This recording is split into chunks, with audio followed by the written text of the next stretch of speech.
One of the things I'm always finding new game props that I like. And that's what's cool about FanDuel Sportsbook. You can combine these props from the same game to score an even bigger payout. It's called a same game parlay bet, and you can only find them on FanDuel Sportsbook. If you haven't tried FanDuel Sportsbook yet, new users get a risk-free bet up to $1,000. Just place a bet, and FanDuel will refund you up to $1,000 back in site credit if you don't win. Also, new and existing users get up to $25 back in site credit each day if your parlay falls one leg short with same game parlay insurance. You heard that right. Every day. So download the FanDuel Sportsbook app today and use my promo code Hennig at sign up to try same game parlays. That's promo code Hennig on FanDuel Sportsbook. Must be 21 or older to play and present in NJ or PA. Refund issued as non-withdrawable site credit that expires in 7 days. Max refund $25. Terms apply. See sportsbook.fanduel.com for details. Gambling problem? Call 1-800-GAMBLER.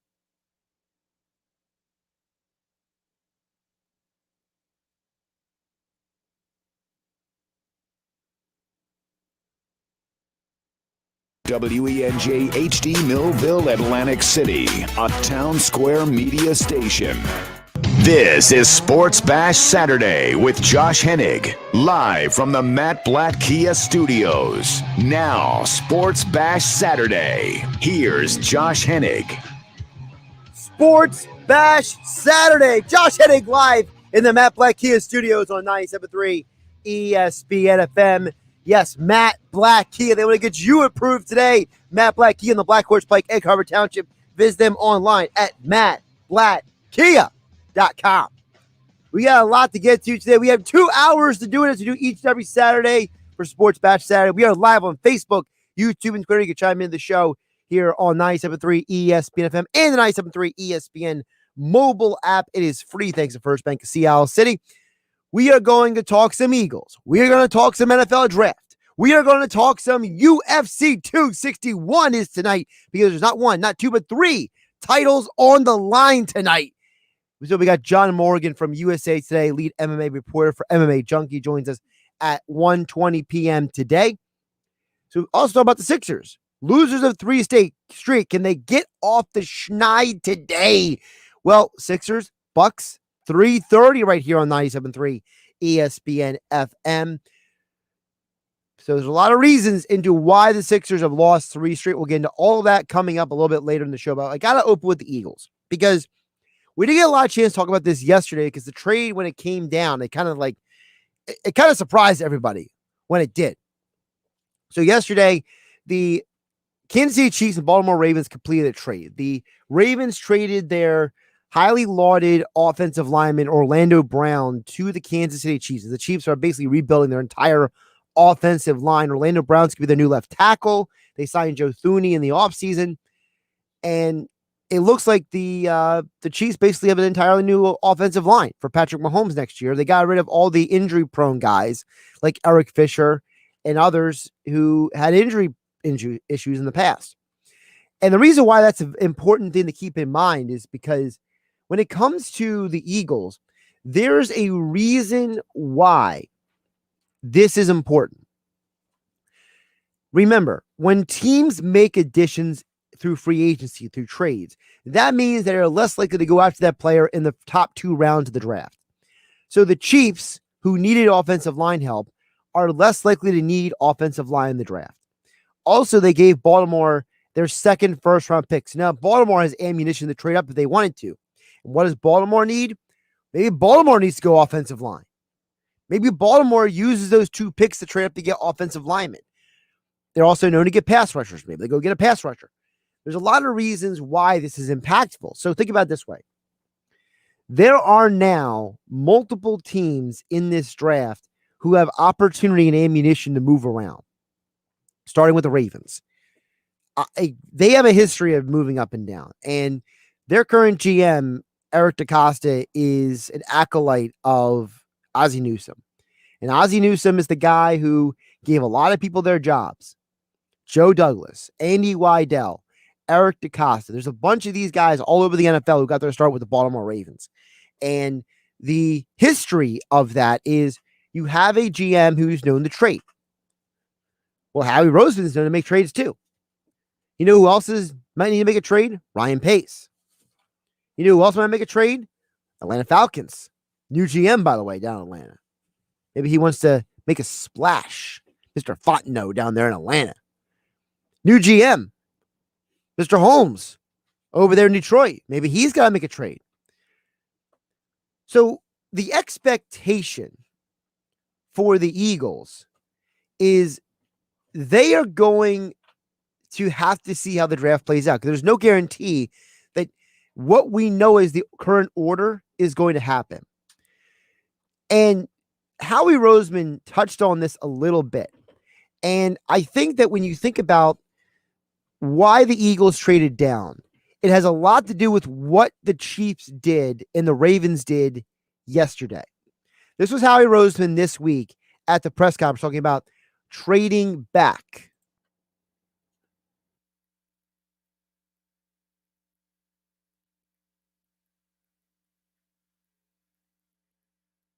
Of course, it'd always help if the computer actually cooperates. There we go. See, third time's the charm. I got to hit the button 3 times apparently for it to work. Just try this again. Here's Howie Roseman. Well, the reason we traded back from 6 to 12 was because flexibility creates opportunity. And for us, having an extra first-round pick, when you go back and look at things that are hard to acquire, that's one of the hardest things to acquire is a team's first-round pick in the following year and to move back 6 spots. There is a report that over 1,000 players who could have come out in the draft this year all opted to stay in school for next year to be super seniors because of the COVID situation. They had the opportunity to stay in college. So that means there's a potential of a massive influx of talent in the next year. Next year could be one of the most deepest drafts we see in a long, long time. And that's why you trade and get that first round pick next year. And in order for you to move up, you don't have to trade that pick this year. And as Howie Roseman said, a little bit about draft strategy. What is the draft strategy when it comes to the Philadelphia Eagles? If you move back, it's because you feel like you have a bunch of guys that are the same value and you'd be really happy getting one and getting the extra volume from that pick. You know, if you move up, it's because your board kind of drops off at that point.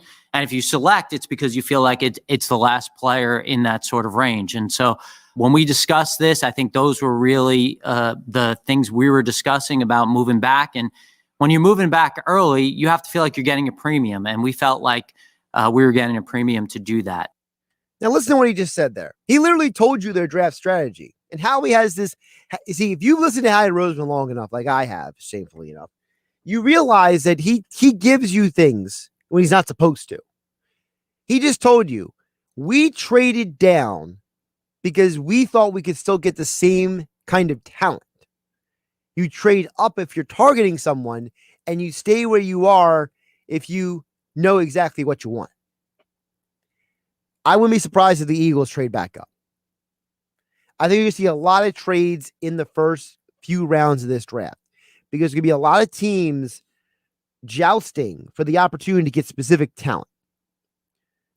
When you look at what the Ravens and the Chiefs did yesterday, what they told you is the Chiefs were overtly saying where we sat in the NFL draft, we were going to be unable to get the kind of offensive lineman that Orlando Brown is. And what the Ravens told you by that trade is we now have 2 first-round picks. So if we want to replace Orlando Brown, we have the ammunition to trade up to get that player. And what Howie Roseman is saying is, I'm not ruling out making a trade either. Because there's so many ways this draft can play out. Because we know quarterbacks are going in the top 3. That's a sure thing. We know quarterback is going in the top 3. What we don't know is what happens at 4. That's where the draft really begins. I am not convinced that the Falcons are staying at 4. I think there's a strong possibility they trade out of that spot, according to all the speculation out there. And listen, I'm a big believer in not just where there's smoke, there's fire. I always like to ask the question, who started the fire and why is there so much smoke? So if there's smoke and fire and someone started the fire, you know why? Because Atlanta's probably taking calls. There's a legitimate reason why they call us, because maybe they're not sold on who's there at 4. Also, I am not convinced the Bengals are staying at 5. There is no way you can convince me that they are 100% set at 5, because if someone comes up and gives them a good enough deal, of course they got to trade out of there. This is a draft that is deep at wide receiver. It's got at least 5, 6 offensive line deep. They have talent in this draft. So for the Bengals, they don't have to stay at 5. And by the way, the Bengals are stupid anyway. They don't even pick the guy they're supposed to anyway. Everybody and their cousin knows they should pick Penei Sewell, but knowing them, they'll probably draft a wide receiver and let their quarterback get killed again, because that's the Bengals way. Which leaves the Dolphins sitting pretty at 6. The Dolphins are targeting, according to everyone out there, Jamar Chase or Kyle Pitts. That's the reports. So if you're the Dolphins, you can just stay at 6 and let chaos happen ahead of you. Because if a team says, I want a quarterback, well, that's good for the Dolphins. If a team says, I want Penei Sewell, the offensive lineman for Oregon, guess what? Also good for Miami. So Miami's going to get their guy no matter what. Then you get to 7. That's where the next stage of chaos happens. Detroit has already come out and said they're taking calls. And I think for Detroit, with Mr. Kneecap Biter Dan Campbell himself, I think there's something to be said with the fact that I don't think Detroit knows what they want specifically. I don't know if they're in love with any of these players overtly. I think if they were smart, they would take one of the Alabama receivers, because they lost Kenny Galladay in free agency. But listen, Detroit, they don't have a good history of making the best draft picks. Outside of Calvin Johnson and Matthew Stafford, how many really, really good first-round picks can you name in the last 20 years? Not many. If you're going to tell me Ziggy Ansah is one of them, I would contend that he was a flash in the pan at this point. So if Detroit's trying to reset the table and rebuild their roster with Mr. Kneecap Biter Dan Campbell, then you got to go out there and maybe consider the trade backs. And then you have Carolina. They're not drafting a quarterback. They just traded for one. And by the way, they told you they'd rather have Sam Darnold than Mac Jones. That's their opinion. And by the way, I think that Sam Darnold is going to have an incredible time down in Carolina, because he's got Joe Brady in his ear now. He's got the next boy wonder in his ear to develop him. He's going from the imbecile in Adam Gase to the savant in Joe Brady. And by the way, if Carolina needs anything, you could argue they need wide receiver. They lost Curtis Samuel in free agency. So you have a lot of teams that need either wide receiver, quarterback, or offensive line in those first 8 picks. So for the Eagles, they can sit at 12 and watch the chaos and evaluate the playing field. The question is Denver at 9. And I think that's where the Eagles have to start looking very intently. Because if certain guys start following them at 9, then maybe you have an opportunity to go out there and make a deal. Because Denver is a new GM. John Elway is no longer the general manager. He moved up the organization. He's kind of like the chairman of the board. He's the overseer of operations. George Patton, longtime executive with the Vikings. He is now the GM with the Broncos. He is the guy that is going to be making the decisions on draft day. It's no longer John Elway. So if he's the one making decisions, what is the history of the Vikings? The history of the Vikings is best player available. They are the ultimate BPA organization of the last 20 years. That's why they've ended up with some great picks and some horrible picks. Think about it. Adrian Peterson, great pick. Christian Ponder, horrible pick. They've had some really big hits and really big misses in the draft over the last 20 years. And that's the organization that Patton's coming from. So he is going to swing for the fences. He comes from an organization that does not have a history of exclusively drafting for need outside of Christian Ponder and Dante Culpepper. And Dante Culpepper obviously worked out and Ponder didn't. They have a history of showing you that, hey, we go after talent. And I think if you're Patton and you're looking around the Broncos team, you need talent. They got some nice wide receivers. I think Drew Lock needs another year at quarterback. I'm not done on Drew Lock yet. I think he still has a chance to be a solid, good NFL quarterback. Listen, we live in a world where Kirk Cousins got paid, what was it, $84 million guaranteed money to go to Minnesota. I think Drew Lock can at least be Kirk Cousins. Let's be realistic.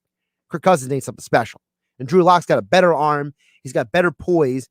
And you could argue he's just as tough as Kirk Cousins is. So I think if he's at least Kirk Cousins, Denver's happy, because outside of Peyton Manning, their quarterback play has been what? The best guy is Kyle Orton in the last 20 years? Come on. Drew Lock is like a second coming at this point for them. So I think if you're Denver, you got to consider who the best player available is. And if that's offensive line, if that's Micah Parsons, the linebacker, or do you trade back?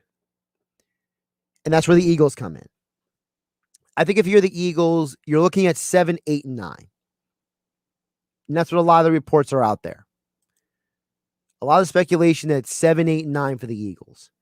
Now, of course, it also depends on which quarterbacks fall. I'm still convinced that the leader in the clubhouse for the 49ers is Trey Lance.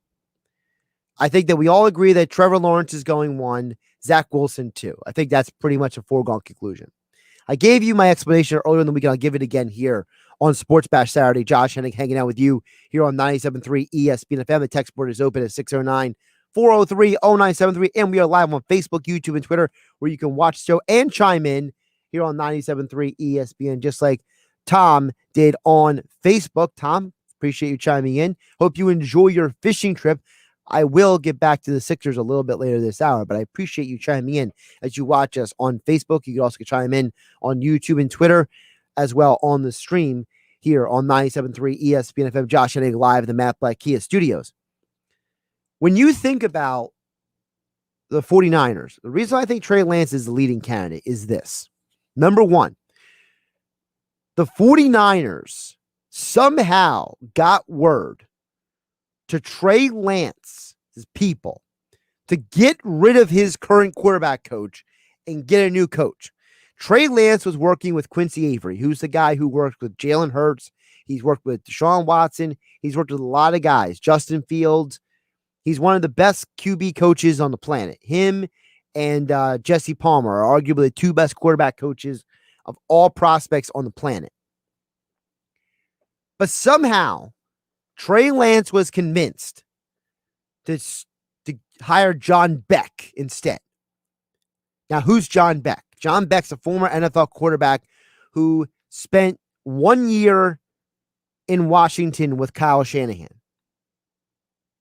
And he has other connections to Kyle Shanahan and the Shanahan family as well. He started games in Washington before they drafted RG3. So Beck now is a quarterback coach, quarterback guru for prospects, but he's not one of the best. So why would you switch from one of the best to a second-tier guy? Why would the 49ers get word to Trey Lance that he should switch his quarterback coach? Then Trey Lance has a second pro day. A pro day that Kyle Shanahan was able to attend because Kyle Shanahan couldn't attend the first one. And what did they run in that pro day? A lot of 49er concepts. By the way, who was catching passes from Trey Lance during that pro day? Jordan Matthews, the former Eagles receiver, also spent 2 years with the 49ers in Kyle Shanahan's offense. So your quarterback coach is Kyle Shanahan's guy.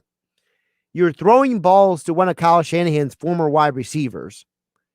Kyle Shanahan is there standing in the background like he's some sort of,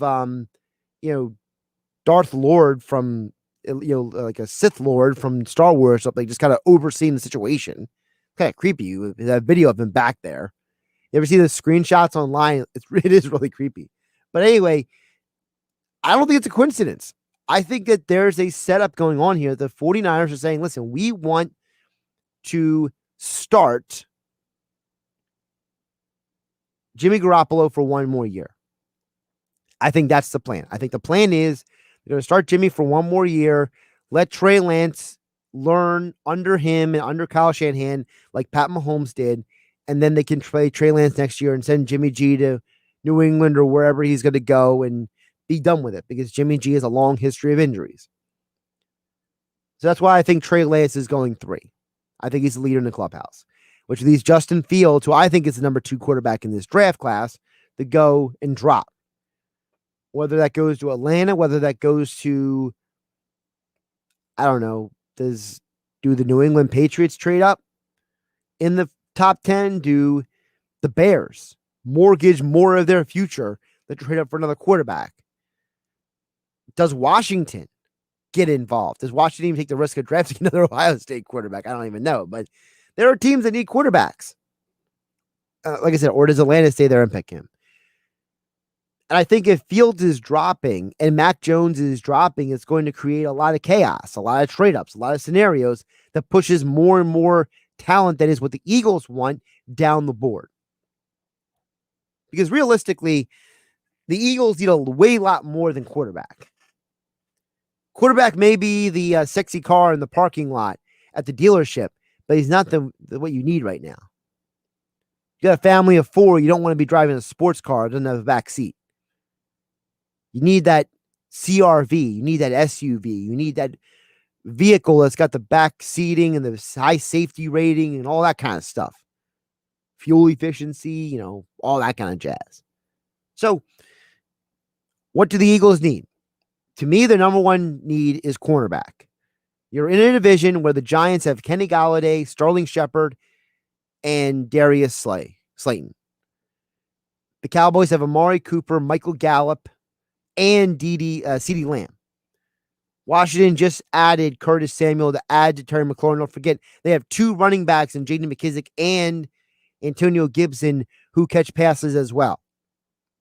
Who the heck's guarding all those guys? Certainly not me. I don't want it to be the law firm of James. Who else played last year? Seymour, Maddox. A bunch of dudes. I don't need dudes. I need talent to guard those guys. So the Eagles have to go cornerback in the first 2 rounds. They need elite corner. I wouldn't be surprised if they go offensive line. I don't think that this comment by Howie Roseman was by accident. When they asked him about the situation with offensive line, Howie Roseman, he came out there and had some interesting things to say about Isaac Seumalo. Now, nobody specifically asked him about, can you name all the players in the offensive line? But when he said this about Isaac Seumalo, my ears perked up. Isaac gives us tremendous flexibility to take the best player at either of those 2 spots because he does have the ability to be a good starting center. Obviously, we've seen him play guard. So having a guy like that allows us to not force either of those 2 positions. They don't have to force it, he says. Does that mean you go out and get a Rashawn Slater? Maybe Elijah Vera Tucker? A guy who could play multiple positions? Do the Eagles end up with like the versatile line of the century? They already have Jack Driscoll and Seumalo who can play multiple positions. They already have Mailata, you could argue, who could play multiple positions. Do you now draft more offensive linemen that can play multiple positions? The Eagles have a history of that. For all the times people complain about Howie Roseman that he's not a football guy, he seems to draft a lot of trench guys. The football is built in the trenches. So the Eagles have a history of doing that. And I think there's a strong possibility that the Eagles have offensive line and play along with corner. Will I discount wide receiver? No. I just don't believe you do wide receiver in the first round for the Eagles. I think there are guys like Rashad Bateman, guys like Terrence Marshall, and others you can maybe get in the late first round into the second round. That range of 25 to 45 picks in the draft have a nice history of working out as wide receivers. So a lot to chew on, a lot to digest here on Sports Bash Saturday on 97.3 ESPN. We'll get to more cuts from the text board as we had the 609-403-0973 as the text board. More cuts from the press conference this week. Howie Roseman, Nick Sirianni. And, of course, you guys can chime in as well on Facebook, YouTube, and Twitter here on 97.3 ESPN. Sports Bash Saturday being brought to you by Clark's Moving and Storage in South Jersey. Your next local or long-distance move, call Clark's Moving and Storage. Dependable, and they always show up. That's Clark's Moving and Storage. Again, we will get to your comments throughout the hours. 609-403-0973 is the text board. Your thoughts on what the Eagles should or shouldn't do in the draft. Also, we are live on Facebook, YouTube, and Twitter, where you can comment as well here on 97.3 ESPN. We'll get to your comments on the other side right here. Josh Hennig hanging out with you. Don't forget, we'll preview UFC 261 with 3 title fights on the line tonight.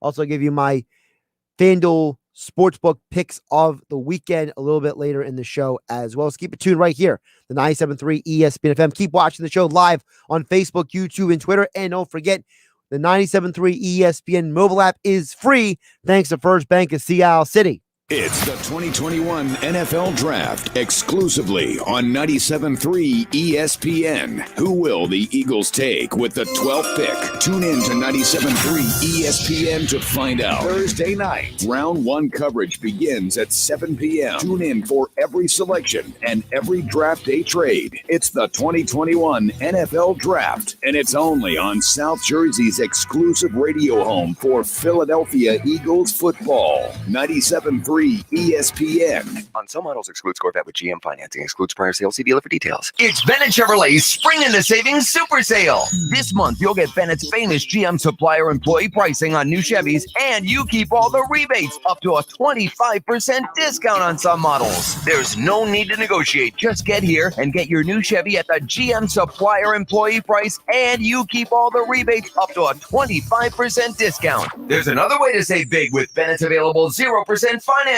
Plus, Bennett's paying a minimum $7,000 for any trade you can bring us, regardless of condition. That's a minimum $7,000 for any vehicle towards any pre-owned on our lot. Imagine how much more we'll pay for your good quality trade. And because our non-commissioned sales staff is paid on your satisfaction, not how much you spend, there's never any sales pressure and never any negotiating needed. No stress, no hassles, no haggles. Just your best car buying experience ever. Find new roads at Bennett Chevrolet, Egg Harbor Township, and BennettChevy.com.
never too much fun to fit into one day, so the Atlantic County Utilities Authority is celebrating Earth Month with things to do, learn, and enjoy every day in April. And it's all free. Enjoy family-friendly performances, animal shows, workshops, crafts, kids' story time, and even yoga. ACUA's Earth Month offers something for everyone. Learn about beekeeping, native plants, composting, renewable energy, and much more. Get the schedule and sign up for updates at acua.com/Earth Month.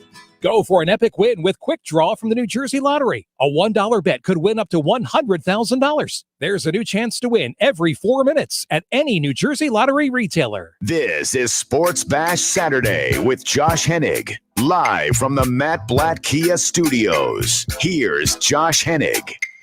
Josh Hennig here, Sports Bash Saturday, 97.3 ESPN FM. Don't forget the 97.3 ESPN mobile app. Here's the deal.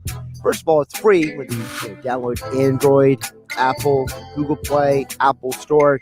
That's the first good thing about it. The second thing is that you can customize all of your alerts with the 97.3 ESPN mobile app. So if you want Eagle alerts, Sixers, Flyers, Phillies, high school sports coverage. Mike Gill is calling some high school baseball games you can watch right now on 97.3 ESPN.com. You can get all the alerts for all of that action, all that news, all that content.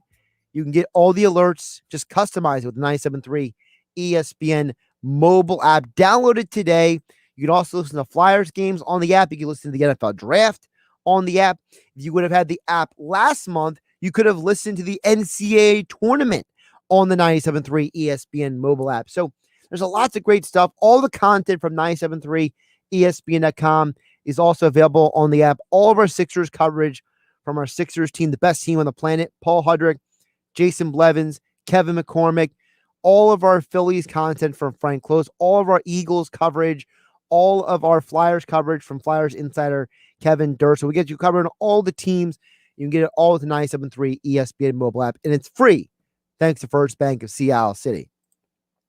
Let's get to your guys' thoughts and comments here. 609-403-0973 is the text board. 609-403-0973. We are also live on Facebook, YouTube, and Twitter. We got a comment here. We got Carrie watching on Facebook. Says, "What's up, Josh? I enjoy your show." Well, I appreciate you watching and listening to the show. Appreciate you tuning in. Carrie goes on to say, "I think the Eagles have ammo next season if Hurts isn't the guy. I really want Surtain or Horn in this draft. Waddle is just another Rager." So a lot to unpack there. First of all, I love the fact you brought up the point about the ammunition for next year. You could potentially have 3 first-round picks, or if the second-round pick doesn't become a first-round pick, you could always get, Carson Wentz doesn't play enough games next year for Indianapolis. It could be a second-round pick. So 2 firsts and a second is still a lot of ammunition to work with, and you're right. Now, next year is not a great quarterback draft. So I think that you have to keep that in mind. The only way you're going to get, top talent is if you trade up in next year's draft. And I know it's very early to project for next year, but I'm telling you right now, next year's draft is not as good as this year in terms of quarterbacks. So next year, you better, and I mean you better, throw all the cards to the middle of the table in order to get the quarterback you want next year. Because basically is how it works out. You have Slovis from USC, Sam Howell from North Carolina, Spencer Rattler from Oklahoma, and that's mostly it. Okay? The quarterback talent next year is not as deep as this year. And I understand a lot of guys return for school next year, but I'm not convinced by Taylor Shuck yet from Oregon. I need to see way more of him to make a decision. Matt Corral is an interesting sleeper from Ole Miss. He could be a riser, but again, need to see more from him. I like Hal. I think Brock Purdy's a little overrated, personally, from Iowa State. There's going to be some guys next year, but they're not going to be as good as this year's class, in my opinion. So overall, I think that when you're looking at the quarterback class next year, you better have the ammunition to trade up if you need a quarterback. So that's a huge part of all of this for the Eagles. Now, Kerry goes on to talk about wanting Surtain or Horn. I'm with you, Kerry. I think you need elite cornerback talent. To me, when I look at the cornerback position, I'm looking at a position that you need talent and you need guys to go out there and I don't, nothing against the guys you can find later in the draft. Okay. But to me, we need someone who can play right now. We need players who can play immediately, not develop over a year or two. No, you need somebody who can play immediately. So for me, and again, this is my opinion, and I'm basing this on the conjecture from a lot of people out there. To me, it's Surtain and Horn are the two, 1A, 1B. It just depends on how you're going to evaluate both of them. I know some people like Horn more than Surtain. Some people like Surtain more than Horn. In my opinion, I don't think you can go wrong with either one. I think Surtain is more NFL ready right now. I think Horn probably is the higher NFL ceiling in his potential. I think if you had NFL comps, and a lot of people will say that J.C. Horn is can become a Jalen Ramsey type of cornerback. I would say that Patrick Surtain is probably closer in range, not literally this guy, but I think Surtain can be a slightly better version of Marcus Peters. So that's kind of talent you talk about at the top of the cornerback position. Once you get past that position, it's a lot of questions. Caleb Farley, a lot of people love him. I have questions about the injury history. Why does this guy need multiple back surgeries? He didn't even play football last year. All right. He has a history of knee injuries. I get bad vibes. Do the Eagles need another damaged goods guy to come in here like Sidney Jones and maybe not pan out? I'm worried about corner. All right. After Farley, I know a lot of people love Greg Newsome. There's a huge contingent of people who think Greg Newsome can be a elite corner in the NFL. The problem with him is that we haven't seen enough of him play. His game tape is limited because of the Big Ten schedule last year and the year before. He only has played a total of 223 college snaps. That's not a lot for a guy if you're going to do a lot of tape evaluation. So the other thing with him is people have questions. Is he an outside corner? Is he an inside corner? I'm not fully sure. I'm not 100% sold on Newsome at the NFL level. I love Asante Samuel Jr., but he's not as good as the other guys. He's not as good as Surtain or Horn. But I think he can be a very good NFL corner. Some people wonder, is he an outside corner? Is he an inside corner? Same with Aaron Robinson from UCF. Is he an outside corner? Is he an inside corner? I like Samuel Jr. more than Robinson, but I think they're both second-round picks. So to me, if you're going to address corner, you got to do it in the first round. You can find wide receiver elsewhere. Now, I want to address the one thing that Kerry says on Facebook here. He says that to him, Waddle is another Rager. That's a very interesting analogy because Rager played an offense at TCU with some of the worst quarterback play in college football. Some of the worst offensive efficiency in all of college football. His quarterback was horrible his last year there. You have to wonder if Rager was on Alabama, how much better his stats would have been. Now, Waddle is interesting because Jalen Waddle is, I want to say he's the same size as Rager because he's not. I think Rager is stronger and thicker than Waddle is. You know, Jalen Rager came into the NFL at 5'10", but like 205, 210. Jalen Waddle is about 5'10", but like 185. So I think Waddle is a little bit leaner, but he's definitely explosive and he's definitely an elite player. And a lot of people argue that if Jalen Waddle didn't get injured, Devonta Smith doesn't win the Heisman Trophy. That Jalen Waddle is actually a better receiver than Smith in terms of NFL prospects. So I understand where you're coming from. I would just say that I think Rager is more of a power athlete than a pure burner. I think Waddle might have a higher acceleration rate. I think they have both the same top speed ultimately.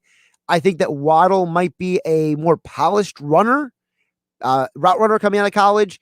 I think Rager is the better punt and kick returner, and I think Rager is better in space in terms of his ability to get yards after the catch than Waddle is, partly because of he's built bigger. Again, you have one guy who's about 180 to 185. You have another guy who's about 205 to 210. That's a 20-pound difference. Actually, it's a 30-pound difference. It's to me, I 20 to 30 pounds is a big deal in terms of the physicality of a player. You know, Rager's a willing blocker. Waddle's a willing blocker. So maybe there is a little bit of connection. I would just say that Rager is just built a little differently, Carrie, but I appreciate the comment. We'll get to Carrie's other comment a little bit later. We are live here on Sports Bash Saturday, 97.3 ESPN FM. Josh Hennig hanging out with you again. We will be joined by USA Today lead MMA reporter for MMA Junkie, John Morgan, coming up at 1:20 to preview UFC 261. Alex is watching on YouTube. If you follow us on at 973 ESPN on Facebook, YouTube, and Twitter, Alex White says corner is critical. I agree, Alex. Personally, I would go corner the first two rounds. I don't think the Eagles are going to do that. I think the Eagles are more likely to go corner one of the two first rounds. I personally would do it in the first round because I think you could find talent at other positions in the middle and later rounds. I think that there is a distinctive drop-off from Horn and Surtain to the next tier. As I said before, to me, it's Horn and Surtain are like the top tier, 1A, 1B. Then you have this kind of like next tier to me where Caleb Farley's hanging out. And it's like he's got all the talent, but he's got the injury issues. You know, is he a guy you can pass medically? I don't really know. So that's something to keep in mind. After him, there's another tier of corners. To me, it's Greg Newsome of Northwestern, Asante Samuel of Florida State, Aaron Robinson of UCF. They're like that next tier of guys where it's, you know, you're not really sure. You know they're NFL caliber corners, but you're not 100% sure. Are they outside corners or are they slot corners? You're not 100% sure where they're going to line up. Then after that, there's another tier of corners where it's a bunch of guys who could be outside corners in some schemes, could be safeties in some schemes, could be slot corners in some schemes. And that's guys like Javon Holland of Oregon. There it is, of Oregon. I couldn't remember what school he went to for a minute there. You know, Kelvin Joseph of Kentucky. You got guys like Melifanu from Syracuse, Eric Stokes from Georgia, Tyson Campbell from Georgia. So these are guys you're not really sure. Are they outside corners? Are they inside corners? Could they maybe be safeties at the NFL level? Depends on how you talent evaluate them. So those are the tiers of corners to me. And again, I'm basing this on all the information I've gathered from, you know, the Mel Kipers. This is what I do. The way I evaluate the draft is I watch tape myself, and then I listen to what everybody says, and then I rewatch tape again. So I try to absorb as much information as I can from the Mel Kipers, the Todd McShays, the Daniel Jeremiah, so Bucky Brooks, you know, Andrew DeCecco, does football and forward with Mike Gill, Tony Pauline from Pro Football Network, who will join Mike Gill on the Sports Bash next week to run down the draft picks. There's a lot of draft people out there. So I try to, you know, my guy Emery Hunt from Football Game Plan, CBS Sports HQ. I try to gather as much information from all these guys and try to bring it to all of you out there. And to me, that's how I look at it. I feel like it's a tiered draft. And I agree with you, Alex. The Eagles absolutely need corner. But I think if you can get either Horn or Surtain, I feel a lot more comfortable about my situation moving forward. Because as Carrie mentions on Facebook, there's going to be plenty of receivers day 2, day 3. And he's right. Because the wide receiver position is deeper than people realize. First of all, don't forget, the best receivers in terms of production last year were Justin Jefferson, T. Higgins, and Brandon Ayuk and Michael Pittman Jr. Those were not the top 3 wide receivers picked last year. So just because you don't get Jamar Chase or Devonta Smith or Jalen Waddle doesn't mean you're not going to get a good receiver. I love Rashad Bateman. I love how he attacks the football. I like Terrence Marshall. I'm not letting the medical history bother me too much. If you're interested in getting really interesting, Rondell Moore is a very fascinating prospect from Purdue. Kadarius Toney is a phenomenal athlete. People are lauding Josh Palmer from Tennessee. A lot of people think that he was just in not a great situation to accentuate his talent. They could be much better at the NFL level. I love what Amon-Ra St. Brown brings to the table. I think he's a guy who is can be a very polished route runner at the NFL level. I know people love Tylan Wallace of Oklahoma State. Nico Collins is a guy that people say is a great competitor. He really competes for the ball. Amari Rodgers from Clemson, he's another guy to keep an eye on. There's a lot of receivers in this draft who can be in that conversation. So I agree. You don't need to get a wide receiver in the first round. I'm not against drafting wide receiver. I just don't want to see it in the first round. We'll get to more of your comments on the other side. Keep bringing them in Facebook, YouTube, and Twitter as you watch the show here on 97.3 ESPN. I'll get to Damari Smith and others on YouTube. Also, you can comment on the text board at 609-403-0973 to get on the conversation right here on Sports Bash Saturday, live in the Matt Black Kia studios. Yes, Matt Black Kia.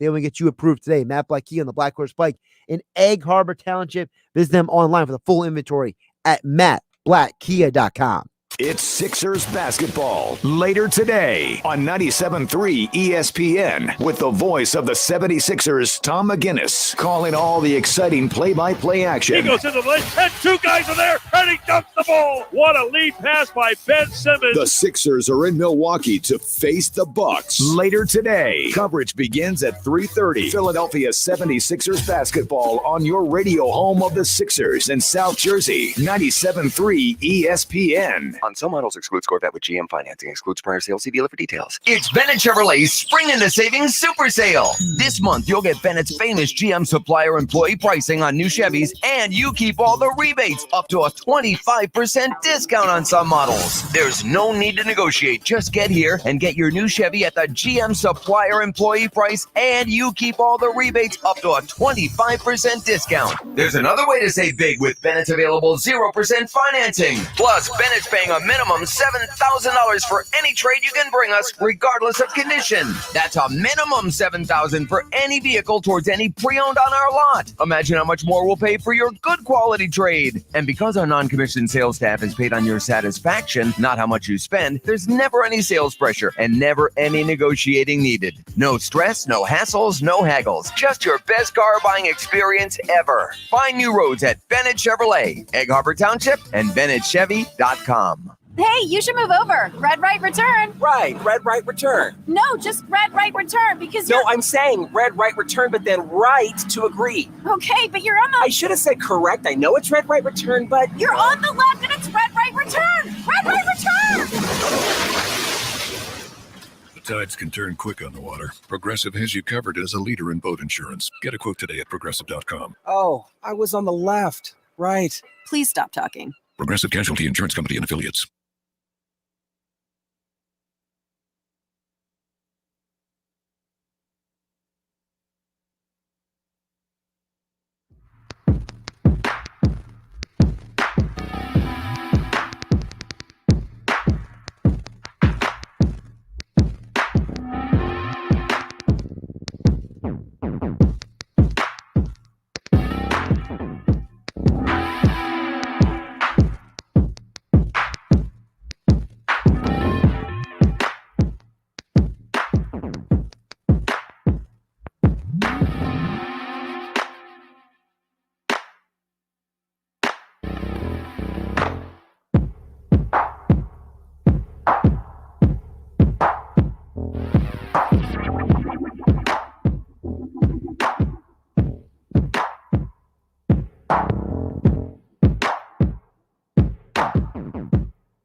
2021 Acura TLX will take your breath away. Yes, the new TLX styling is aggressive. Enough power to rival any adversary. It has a standard iVTEC turbo engine. And enough features to make you the hero. Just tell them the truth. 2021 Acura TLX is the best sedan we've ever created. See it at your local Acura dealer. Acura, less talk, more drive. For attractive offers on the entire Acura lineup, visit your Delaware Valley Acura dealer today. This is Sports Bash Saturday with Josh Hennig, live from the Matt Blatt Kia Studios. Here's Josh Hennig. Josh Hennig here, final segment of this hour. We got another hour coming up still on Sports Bash Saturday. We're getting the UFC 261 tonight on pay-per-view. Three title fights on the line. John Morgan from MMA Junkie, USA Today lead MMA reporter, coming up at 1:20 p.m. But first, I will get back to your thoughts and comments. Text board is open at 609-403-0973. For those of you listening on the radio or on the 97.3 ESPN mobile app, we're also live on Facebook, YouTube, and Twitter. Where we get on YouTube, Demara chimes in. We'll get to Blake's comment a little bit. But first we'll get to Demara. He says, what if the Eagles go Parsons in the first and a corner in the second? Well, first of all, if the Eagles go a linebacker in the first round, which they haven't done since, 1978, Jerry Robinson from UCLA, or 77 or whatever it was, I just don't see them going linebacker in the first round. And I don't even know if Parsons is going to be there. I think Parsons, I think he goes to either Denver or the Giants. I think that one of those teams takes him before he gets there. So your scenario, I feel like, Demara, is very low on the scale. But if they were to go Parsons in the first, corner in the second, I wouldn't hate it. I think it would depend on who the corner is in the second. If it's Newsome from Northwestern, I'm not thrilled. If it's Robinson from UCF, I'm okay with it. If it's Asante Samuel Jr. from Florida State, I'm definitely on board with that. I just don't think they're going to go Parsons in the first round. They don't have a history of drafting linebackers in the first round. Also, you could find linebackers later in the draft. And who those linebackers are, I'll get to a little bit in the next hour. Blake Winters chimes in on Facebook. Blake turns around and says, Rondell Moore is a guy I think Sirianni can really take advantage of with defense. I think Rondell Moore is really going to be one of the undersold prospects in this draft. This is a guy who he didn't play a huge part. First of all, Rondell Moore was supposed to be one of the three best wide receiver prospects in this draft class. All right.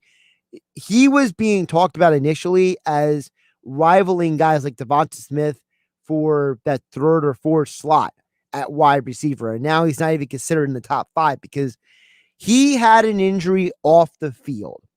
It was an injury that, frankly, I don't want to conjecture too much. There's a lot of rumors about how he got it. There's people who say that he got it hanging out with friends. People say he got it riding one of those, Bronco machines at a local establishment. I don't know exactly what happened, but he injured himself in a non-football injury, and Purdue was trying to cover it up because they kind of felt bad for him. It was a fluke situation, whatever the reason why he got injured, and it was not football related. So he missed a huge chunk of Purdue's shortened season because of the Big Ten schedule. So you got to go a lot to the year before his tape. So I think you're right. Rondell Moore kind of is a blend of T.Y. Hilton and Keenan Allen, two guys that Sirianni has talked about. And it's funny about that because, Sirianni did talk about, how much he loves those receivers. And listen to what's, we don't have time right now. I'm going to get to what Sirianni said next hour because, Blake, you bring up a great point. Rondell Moore is a guy that they can use. Blake also brought up another point about Rashad Bateman. We'll get to that coming up as well. Keep the text and comments coming throughout the show. I'll get to them whenever I can. We'll get to more of your thoughts coming up in the next hour. I love the Eagles. I love the draft talk. It's a lot of fun with you guys. I love the engagement as well. Facebook, YouTube, and Twitter. You can watch the show. Also, 609-403-0973 on the text board to get on the conversation for those of you listening on the radio or the 97.3 ESPN mobile app. Josh Hennig hanging out with you. We will get to UFC 261 about 35 minutes from now with USA Today lead MMA reporter John Morgan. Also, my FanDuel Sportsbook picks for the weekend coming up a little bit later in the second hour. Whole another hour coming up. Josh Hennig live in the Matt Blatt Kia Studios, hanging out with you on 97.3 ESPN FM. This week on Sunday Night Baseball on ESPN Radio. That pure competitive, I want to kick your, not the rivalry. These teams want to kill each other. The rivalry is heating up in the National League West as Eric Hosmer and the Padres head to Los Angeles to face Mookie Betts and the Dodgers. This one is hammered to left field by Betts. That's a no-doubter. The Padres and Dodgers. This is the play-by-play home of Sunday Night Baseball, exclusively on 97.3 ESPN FM.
I'm so excited that baseball is back. There's nothing like watching a game with great weather, a cold drink, and a little action on FanDuel Sportsbook. If you've never bet baseball before, now is a perfect time to give it a shot because FanDuel is letting new users swing for the fences risk-free. You'll get up to $1,000 back in site credit if your first bet doesn't win. Plus, new and existing users get up to $25 back each day in site credit if your same-game parlay bet falls one leg short. This way, you can combine multiple baseball bets for an even bigger win all season long. These are just some of the reasons why FanDuel Sportsbook is America's #1 sportsbook. So download the FanDuel Sportsbook app today and sign up with my promo code Hennig to get your first bet risk-free. That's promo code Hennig with FanDuel Sportsbook. Must be 21 or older to play and present in NJRPA. First online real money wager only for risk-free bet. Refund issued as non-withdrawable site credit that expires in 7 days. Restrictions apply. See sportsbook.fanduel.com for details. Gambling problem? Call 1-800-GAMBLER. A Town Square media station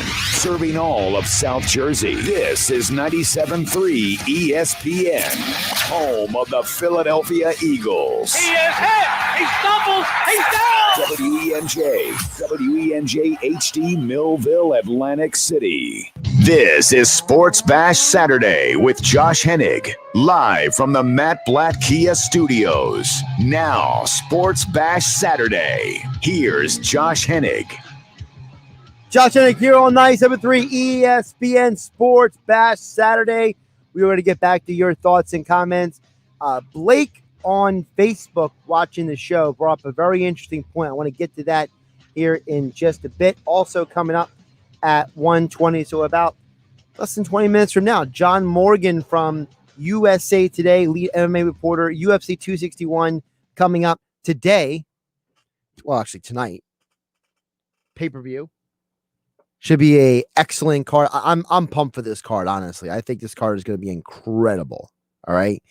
I mean, you got 3 title fights. You got guys making statements. Chris Weidman, Uriah Hall, where do their careers go at this point? A lot to get to with John Morgan in about 20 minutes from now. But I want to get to your thoughts and comments. The text board is open as well at 609-403-0973. So we've done a lot of Eagles, a lot of NFL draft to start the show. Blake watching on Facebook brought up Rondell Moore. And Blake, this is a great point you brought up because, as I mentioned in the last hour, Rondell Moore is, to me, one of the big enigmas of this draft. This is a guy who has a ton of talent. A lot of people loved him, all right, coming into the process, but then he had an injury off the field. It prevented him from playing all the games he wanted to on the field, and as a result, it made his stock plummet. Okay, he's not even considered a top 5 receiver anymore, but his talent is up there. And I think his potential is like a T.Y. Hilton, Keenan Allen blend. And I specifically bring up that blend because Nick Sirianni spoke this week about what an X receiver is in his offense. Listen to his descriptions and his explanation for his offense. This is Nick Sirianni this week on the X receiver position in his offense. What does an X receiver look like? Well, I've had different X's. I've had T.Y. Hilton, who was 5'9", 180 pounds. He played X for us. I've had Dwayne Bowe, who was 6'2", 220 pounds. He played X for us. I had Keenan Allen, who was 6'3", 200. And all these guys that I'm saying, T.Y. was fast. Keenan was quick, not fast. Dwayne Bowe was powerful. They all played different. So it's just a matter of, can that guy do what you want that person to do on that outside? Can he? And really, when you say X, it's can he win one-on-one matchups consistently? So that's how he describes the X receiver position. And I think it's a very poignant thing that Blake brings up here about Sirianni can use him. I think that Rondell Moore has the speed of T.Y. Hilton. He has the quick explosiveness of Keenan Allen.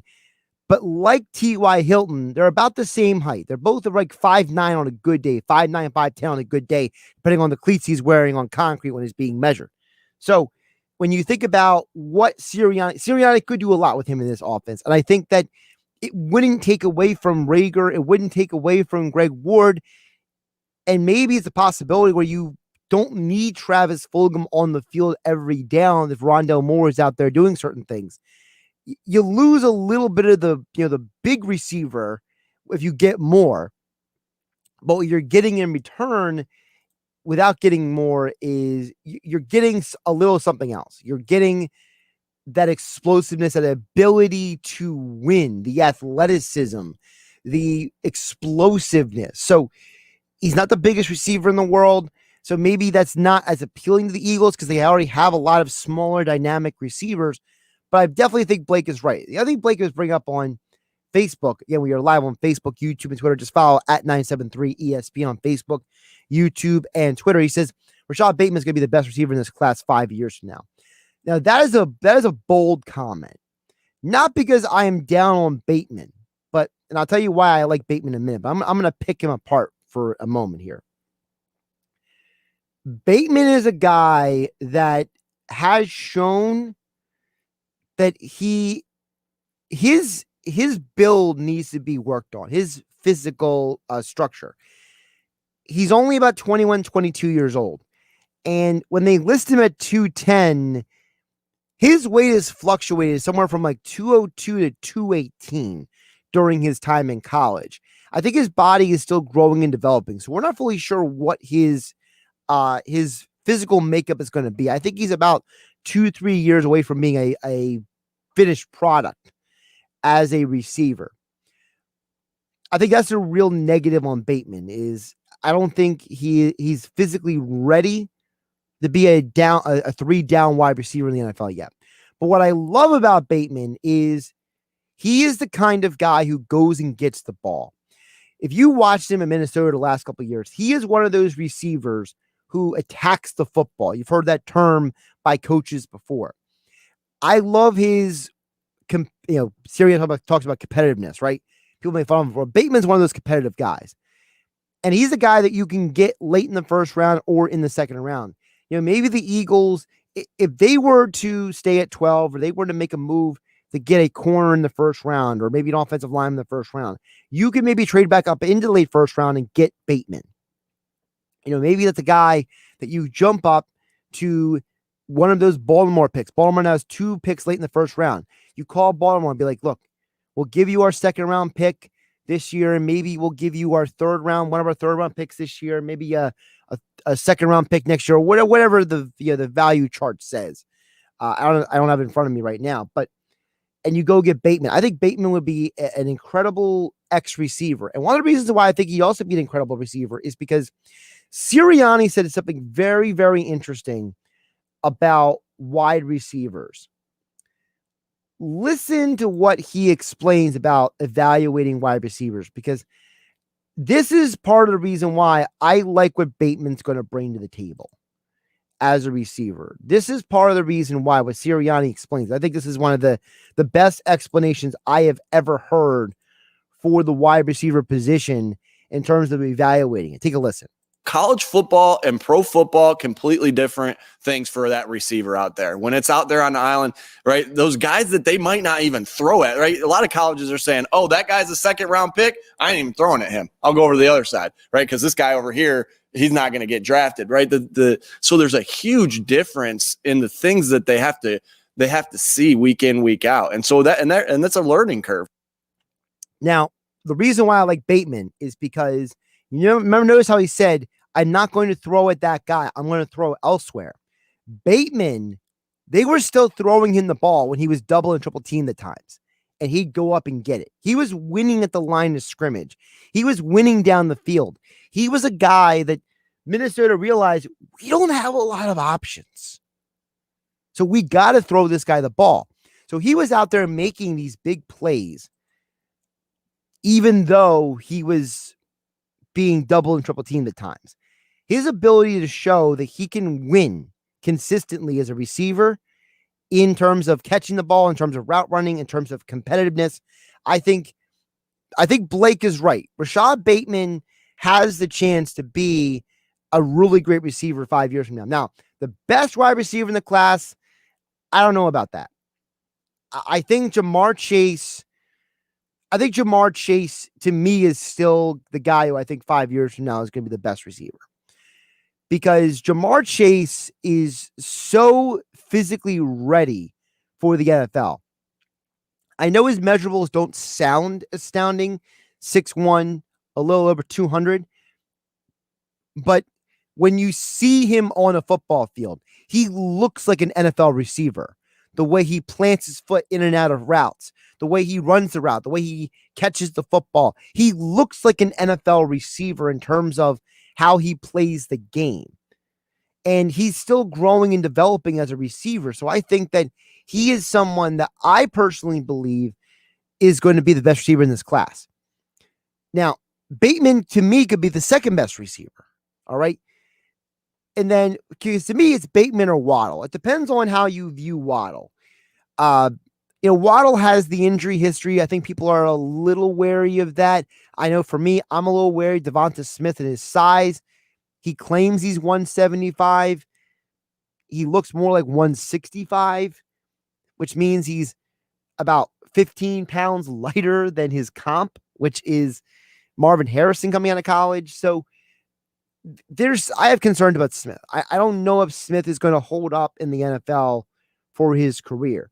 And Waddle has the injury history. And I think Bateman showed you something in an offense that was not as good as Alabama's, not being allowed to get the single coverage or the best offensive coordinator to get him open. He was still finding ways to be productive. I'm a big believer in receivers who find a way to be productive despite what the defense does against them. Jamar Chase showed that at LSU at times. Bateman showed that at Minnesota. Another guy who showed that in college was Elijah Moore at Ole Miss. Rondell Moore showed that at Purdue. Another guy who showed that was Josh Palmer. Despite the fact he wasn't in the best offense or the best system or being in the best situation, he still found ways to win and get open. He had an 81% win rate in college, which was the highest of any outside receiver at the Senior Bowl this past year. So he's a guy. I like Amon-Ra St. Brown. I like what he can bring to the table. I think he can understand the full route tree of a West Coast offense. I think another guy that you got to keep an eye on, he's not going to be a first, second round pick, but another guy that I think you need to keep a very, very, very close eye on is going to be drafted later in this draft. And he's someone that people don't talk about a lot because he's not a first, second round pick, but Tamarion Terry is very interesting. 6'4", 210. He is somebody who I think could be an impact in the NFL. I love Jonathan Adams of Arkansas State. This dude is, he physically and his style of play in college reminds me a lot of what you've seen from DK Metcalf. Okay. The dude's 6'3", 220. And I think he's actually arguably maybe more explosive than DK Metcalf is. He's raw still as a route runner. Okay. He's not as polished as some of the other guys in this draft, but he's a guy who made contested catch after contested catch in college. He was amazing. To me, if I'm the Eagles, I got those picks in the 4th, 5th, and 6th round, I have his name circled. Okay. And if I'm sitting there and I have any inkling that someone is going to pick him, I do whatever it takes to get this guy. I think that Jonathan Adams has a chance to be better than Travis Fulgham on his best day. I think Adams is one of those special athletes that with the right coaching, like Sirianni and his team are going to bring to the table, he can be a superstar in the NFL, and he won't be a top 2-3 round pick. So that's a little bit of my evaluation of the wide receivers because, Carrie brought up on Facebook a little bit earlier that, listen, you can find receivers day 2 and day 3. Well, Jonathan Adams is one of those guys you can find late day 2 or early day 3, in my opinion. I know some people are down on him because they're like, listen, he's not polished as a route runner. He's still got a lot of growth and development. Well, listen, nobody's a polished route runner at this point, unless your name is a guy like Jerry Jeudy or Julio Jones coming out of Alabama, right? So I think there's talent to be found a wide receiver in this draft. I'm excited for the draft. We can hear all the coverage right here on 97.3 ESPN Thursday, Friday, Saturday. We have wall-to-wall coverage of the NFL draft right here on your home for Eagles football and the NFL, 97.3 ESPN FM. And you can hear the draft on the 97.3 ESPN mobile app. All right. We're going to take a break for the football because coming up next, UFC 261 is tonight. We're talking with John Morgan from USA Today, their lead MMA reporter for MMA Junkie. 3 title fights on the line. We will break them all down. And then later this hour, I will give you my picks. Thanks to FanDuel Sportsbook. Again, use promo code Hennig to get your first bet risk-free up to $1,000. That's promo code Hennig with FanDuel Sportsbook. Must be 21 or older to play in present New Jersey or PA. Gambling problem, call 1-800-GAMBLER. UFC 261. Why you should watch next here on Sports Bash Saturday on 97.3 ESPN FM and the 97.3 ESPN mobile app powered by First Bank of Seattle City. And you can watch the show live on Facebook, YouTube, and Twitter. Just follow 97.3 ESPN. Today on Major League Baseball on ESPN Radio. I know we're all excited in Queens, New York, about those New York Mets. It's a National League East showdown at Citi Field when the Washington Nationals face the New York Mets. Back, he looks up at the wall, and that ball is gone. 2-run home run for Josh Bell. Listen to Major League Baseball on 97.3 ESPN. Coverage begins after Sixers basketball. Swing in to Matt Blatt Kia and put 0 down. A hit with 0% APR financing. That's deep for 75 months. A home run. Don't get fooled by a bad pitch. Matt Blatt Kia in Toms River and Egg Harbor Township needs your trade, even if you owe thousands more than it's worth. So get out of that old car you hate and get the credit you deserve with 0 down payment and 0% APR financing available for up to 75 months on every new 2021 Kia Sportage in stock, or get a $2,500 consumer rebate only at Matt Blatt Kia. We want to get you approved today, and you can't make a mistake with our 4-day love it or leave it return policy. Come in today or visit us online because It's gotta be a Matt Blatt Kia. Offers with approved Tier 1 or 2 credit through Kia Motors Finance. Not all will qualify. 0% based on $1,333 per 1,000 borrowed. Negative equity refinanced into new loan. Go to mattblattkianj.com for complete details. Expires 5/5/2021. Matt Blatt Kia, 6211 Black Horse Pike, Egg Harbor Township. And now on Route 37 in Toms River.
Warmer weather is coming. If you're in the market for a new heating and cooling system, Jenkins & Sons Plumbing and Heating has an affordable and efficient solution that even gives you room-to-room control. Trust the experts at Jenkins to take care of you with a ductless heating and cooling system from Mitsubishi. A super advanced and energy-efficient Mitsubishi ductless system will keep you comfortable even in the most difficult rooms. And remember, with efficient room-by-room controls, you only pay for comfort in the rooms you're actually using. Call Jenkins today and ask about manufacturer and utility rebates up to $2,400 to make your new system even more affordable. Jenkins offers their full range of repairs and services, so your comfort is never compromised, especially during extreme weather. Call the company and local Mitsubishi Diamond dealer you can count on. Jenkins & Sons Plumbing and Heating. Online at jenkinsandsons.com. Jenkins Plumbing and Heating. We're always here for you. This is Sports Bash Saturday with Josh Hennig, live from the Matt Blatt Kia Studios. Here's Josh Hennig.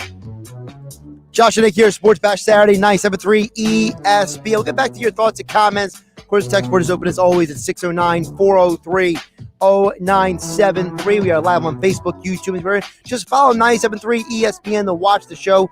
We've been take a little break from the Eagles and NFL draft talk right now because UFC 261 is today, and not one, not two, but 3 title fights are on the line. And joining us right now to talk more about it is the man himself, John Morgan, USA Today MMA junkie, lead MMA reporter. As all guests, he appears right here on the Boardwalk Honda Hotline. John, how you doing today? I'm good, man. Hanging out in the hotel room in Jacksonville, enjoying a last couple hours of the afternoon, and then we get down to UFC 261. Yeah, we get down to it, and first of all, this card is stacked. It's not just the 3 title fights, but we got to start with the title fights. Obviously, the big names at the top, Usman versus Masvidal 2. First of all, let's talk about the environment. This is the first UFC event with a bunch of fans in the building, and I know it's got to be a different experience for you because you've been covering through the whole thing. You were there in Abu Dhabi. You've seen all the COVID protocols. So give the audience a little understanding what it's been like for you now that there's other people in the building outside of just the media and the fighters. It's interesting, man. It's really, really interesting because, as you said, I've kind of gone through all this. You talk about going over to Abu Dhabi where you got people in hazmat suits and they're spraying down your luggage and things like that, to now 15,000 people in the building. And honestly, psychologically, it's a little bit weird. Just after what we've all been through in COVID the last 13 months, I'm used to kind of, being in this bubble, being by yourself, that sort of thing. But, at the weigh-ins yesterday, having fans back in the building was pretty amazing. Hearing that roar again, hearing that buzz, feeling that electricity from fans, it was pretty interesting. So it's a weird thing. There's part of me is super excited, man. We've enjoyed the sport without fans. We figured out a way to view it and see it and enjoy it in a different way. But, there's something amazing that fans provide, that electricity, that energy. And I'm excited for that. But it's weird, man. After a year of kind of being in, this COVID type bubble, week after week, it feels odd, to be honest with you. Personally, I'm already vaccinated and all that, and I feel pretty safe about the entire situation. But it's just weird, man. It's interesting what this last year has done to us all, Yeah, it's made all of us kind of look at things and situations a little differently. And I know for me, when I watch tonight, I'm going to be looking around. I'm just going to be curious what it looks and feels like as a spectator on through the television coming at me, because I'm going to be like, I want to know what this looks like, because realistically, when you watch other sports, it's still limited attendance. It's still only half the building is full, or you have people, walking down the aisles saying, put your mask on and stuff like that. Whereas it feels like that this was Dana White's goal all along, which was he wanted to be the first sport back in the pandemic, and he wanted to be the first sport back with a bunch of fans in the building afterward. And it seems like he got his wish.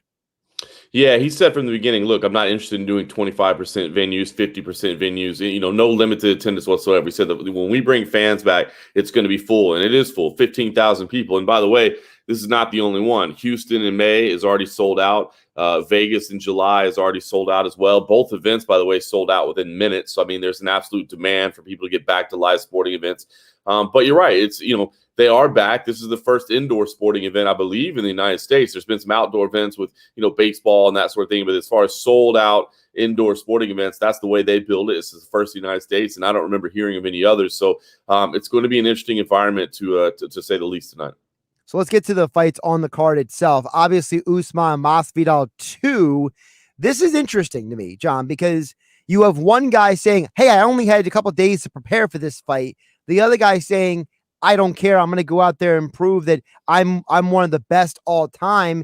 And realistically, you could argue that Masvidal at his best does present some interesting challenges for Usman. He does. And it's funny because, like you said, he did take the fight on a week's notice last time. And Usman has said, hey, man, that gave you a built-in excuse, and that's the only reason you took it. Maybe, maybe not. But I mean, it is an interesting argument. I mean, stylistically, Usman is incredibly tough for Masvidal to face. I mean, when you think of Jorge Masvidal, you're thinking of more of a striker. I mean, he wants to keep the fight on the feet. He wants to use, obviously his powerful punches. He's got fantastic kicks as well. But he wants to use that striking arsenal. Meanwhile, we look at Kamaru Usman, the reigning welterweight champion. He's more about grappling, whether it be in the clinch against the cage, whether it be on the ground. He's looking to use his wrestling background to his advantage. So stylistically, it's a very, very tough matchup for Masvidal. But I would say, in Abu Dhabi, Masvidal took that fight on a week's notice, flew halfway around the world, cut 30 pounds in a week, and came out and gave it hell, for a round. But it was pretty clear after a round, he was pretty much done. He was gassed at that point. So it's still a bad stylistic matchup for Jorge Masvidal, but the fact that he's going to have the energy to do, more than one round, that he could potentially go all five, and he looked great at weigh-ins, man. He was the first one on the scale at official weigh-ins, and looked amazing. So it looks like he's got the energy to go 5 full rounds, and that's what's interesting about the matchup because Usman could potentially be winning 2 rounds, 3 rounds, 4 rounds, and they get caught by something from Masvidal. So Masvidal, a dangerous fighter at all times. You mentioned him getting caught. And I think that's the interesting aspect. People are going to be glued to the screen, which is they know that Masvidal has that finishing ability. And I found it interesting. Masvidal has kind of toyed around the idea this week of, Usman doesn't punch that hard, that he doesn't have this power. And I'm not even fully sure what that means because realistically, I don't think GSP had like dominating power either, but he dominated the welterweight division for what felt like forever. So I feel like Masvidal's perspective on this fight, he may be the only one who thinks this way, but he's got this idea in his head that, hey, I can take this guy's punch and I can blast him harder.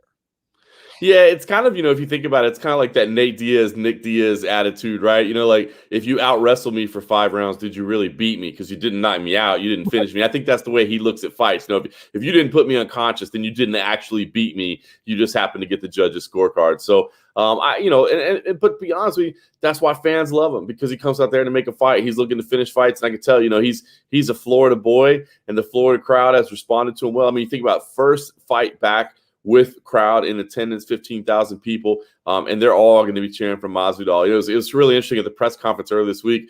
Kamaru Usman came out. First thing he said was, man, I'm so happy to have the fans back, and everybody clapped and cheered, and thank you for giving us credit. And then by the end of the press conference, it didn't matter what he said. The word that came out of his mouth, they were booing the heck out of him. You know what I mean? Because that's the enemy. So it'll be interesting to see what happens under the bright lights. Personally, I ended up picking Kamaru Usman in this. I think his wrestling is going to be too much. I think that his style, his game is just a bad matchup for Jorge Masvidal. But that's what makes it interesting is that Masvidal is dangerous and can end the fight at any point. And Usman is going to have to execute at 100% if he doesn't want to get clipped.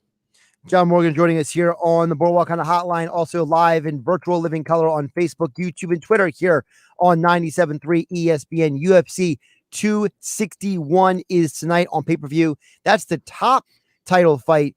The next one to me, I think, is actually almost more interesting. That's the co-main event.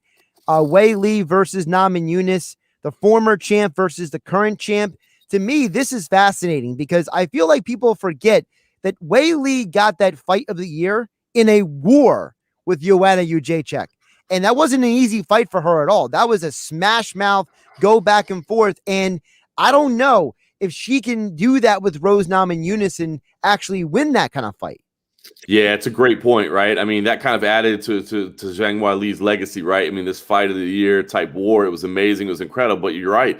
I mean, a couple of punches here or there, and Joanna Jędrzejczyk walks away as the winner. So while we all, I think, got a lot of respect for Zhang Weili, you don't forget, she got tested. She got pushed to her limits in that. Now, she showed her character. She showed that she's capable of going through wars like that and being tested like that and coming out on the other side of it. So that's, strong championship character. But, can Rose Namajunas do that? And Rose Namajunas, she said it earlier this week. She said, listen, when I'm at my best, I am the best. And I know that. And she's absolutely right. I mean, she is incredible. What she can do, artistry on the feet. Zhang Weili, when you think about her as a champion, it's power, it's aggression, it's relentless. But Rose Namajunas, when you think about her when she's executing at her best, it's all about precision and timing and movement and fluidity. And so can she, while she's on the feet, can she duck, move, slide? Can she stay out of the way of that kind of oncoming bull? Can she play that role in Matador? We'll find out. And the other thing that Rose Namajunas brings to the table is incredible submission abilities as well. Now, I don't think she necessarily has the best takedowns in the game. Her wrestling isn't necessarily fantastic, but she has an ability to get to opportunities in the submission game in scrambles. And that to me is going to be the key. How well can she move on the feet? Can she evade those charges? If she does so, that'll be interesting. And then what happens in the clinch? Because I think if she can get to the clinch, Zhang Weili not necessarily a takedown master either. She works incredibly good in the clinch. But Rose Namajunas has those scrambling abilities. So if they get to those close quarters, can she switch around to the net? Can she get to the back? Can she, maybe score a little inside trip, outside trip, that sort of thing? So very, very interesting stylistic matchup here.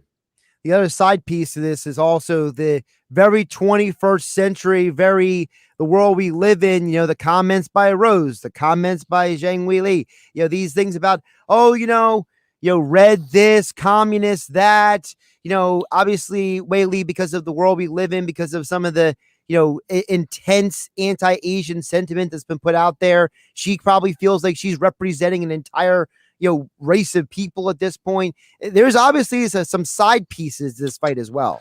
Yeah, it's got a real interesting kind of side, as you said. I mean, just kind of this interesting, Rose Namajunas, her family comes from Lithuania. I think her grandfather, fought against communism and lost his life there. So, I mean, it's got some real history with her. But it's interesting because she spoke about it and she talked about it.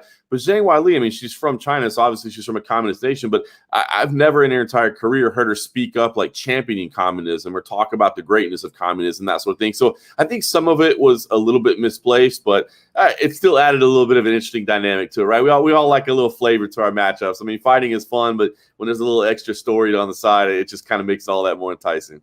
Absolutely. Speaking of stories on the side, the other title fight, Jessica Andrade, the former champion at that weight class, is now moving up to fight arguably the number 2 woman on the planet right now, the Bullet, Valentina Shevchenko. And, listen, I would be lying if I'm not picking. I mean, I think Valentina is going to win, but I'm curious to see, what does Jessica really bring to this fight? Yeah, it's intriguing, right? Because as you said, number 2 woman on the planet and Valentina Shevchenko behind only Amanda Nunes. I always say I kind of think they're like 1A and 1B, you know what I mean? Because they're in different weight classes and different sizes, and they both just execute at such a high level. Valentina Shevchenko is so good at everything she does. Technically, she's brilliant at everything, and whether it be the striking game, whether it be the grappling game, she does it all and very, very well. But Jessica Andrade has this kind of X factor that she brings to the table. It's power.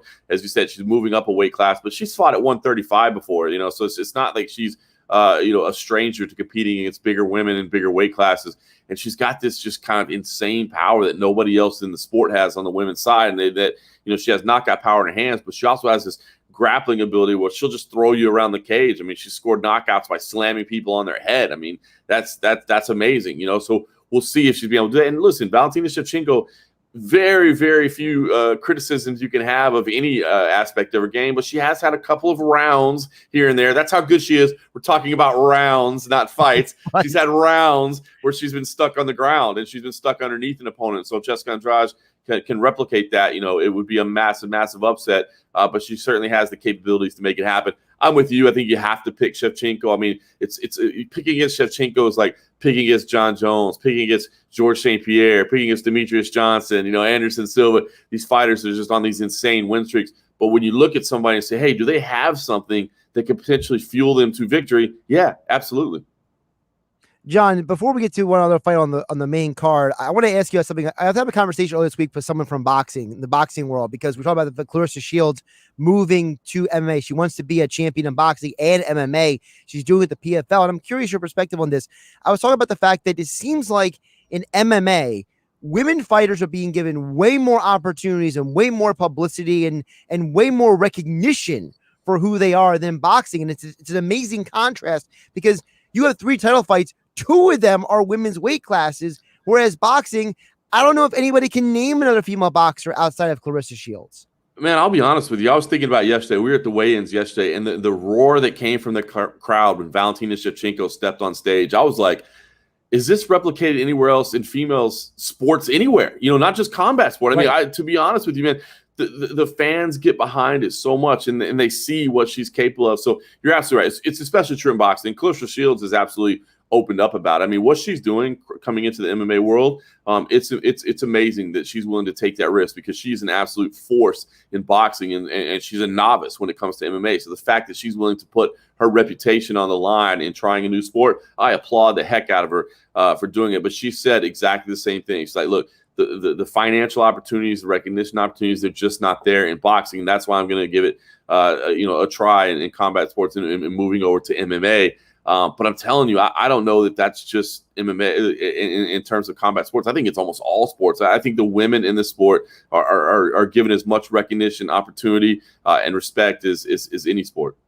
Why do you think that is? Do you think it's because is it mostly the fans? Is it because of how people view the sport? Like, I feel like for example, like women's soccer, people I think more people watch women's soccer in the World Cup than men's soccer, for example, in this country. But this is the international thing. Like, you have women from Brazil, women from Europe. This is not just an American thing. I feel like this goes beyond this country in terms of how people view the women in MMA versus other sports.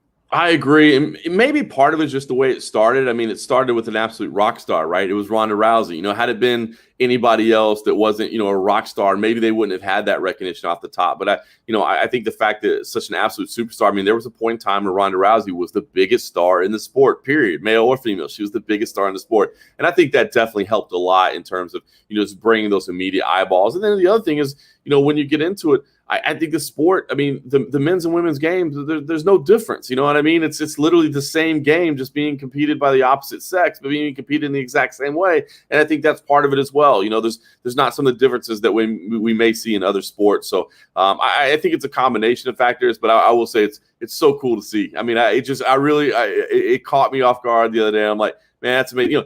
Just basically, having crowds back in the building and hearing people cheer again was amazing.